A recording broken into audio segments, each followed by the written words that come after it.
من امیر هنرمند هستم. امروز در خدمتتون هستیم با ویدیوی معرفی فیچر ویژگی الیاسز. حالا موردی که وجود داره اینه، یه زمانی تو پروژه شما نیاز دارید که یه تگای خاصی رو به دیتاهاتون بدید.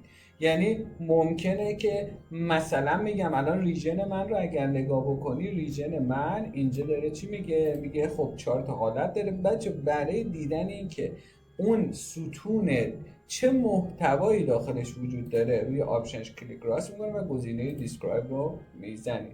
موقعی که دیسکرایب رو میزنی اینجا داره بهتون میده نکنید دومین 4 تا ممبرز، سنترال، ایست، ساوث و وست. هر کدوم از اینها رو شما میتونید الیاسزش رو تغییر بدید، میتونید تگش رو تغییر بدید. پشت همونه ولی تو نمایشی که به شما داره میده اون چیزی که شما دوست دارید رو براتون قرار میده و میتونید ازش استفاده بکنید. خب بسیار عالی. بقیه آپشن هایی هم وجود داره، بقیه گزینه هایی هم وجود داره مثل ریموت تایپ، ریموت کالم، ریموت تایپ و بقیه مواردی که هست. ما کاری فعلا باهاش نداریم. هدف ما این 4 است.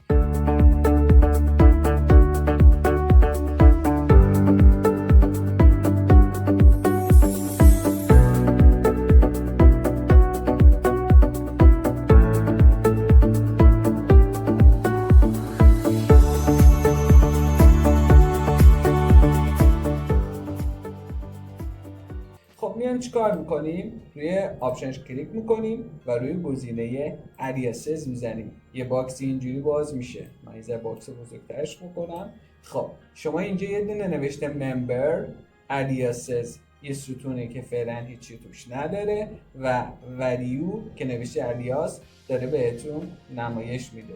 این ممبر پشتشه که همیشه این وجود داره، رو دیتا وجود داره. اما اینجا رو که روش کلیک بکنید رو بخش الیاسز یا الیاس، میتونید اسمش رو عوض کنید. من میزنم مرکزی ببینم چجوریه. خب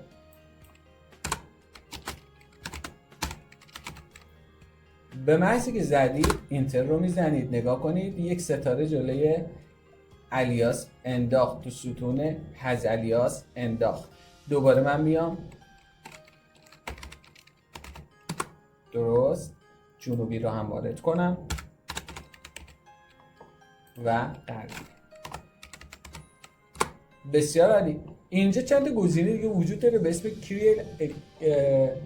کلیر الیاسز که بزنی همه رو برمیگرده به حالت اولش، ولی خب ما الان نیاز به این گزینه نداریم. من اوکی میکنم، یه رفرش، بعد تگاش تغییر کرد. حالا نکته‌ای که وجود داره، شما میخوای بدونی که اون پشت چی بوده که شما اومدی اینا رو تغییر دادی، یعنی برای هر بخشی جداگونه. میایین اینجا کلیک میکنید، دوباره گزینه الیاسز اینجا بهتون نمایش داده میشه. میتونید کلیر الیاسز رو بزنید که برمیگرده به حالت اولش که ما نیازی نداریم حالت اول برگرده. و دوباره میام روی سر وقت این چرخدنده، روی چرخدنده کلیک میکنیم و گزینه شو الیاسز رو برمیداریم. به محضی که برمیداریم برمیگرده به حالت اول.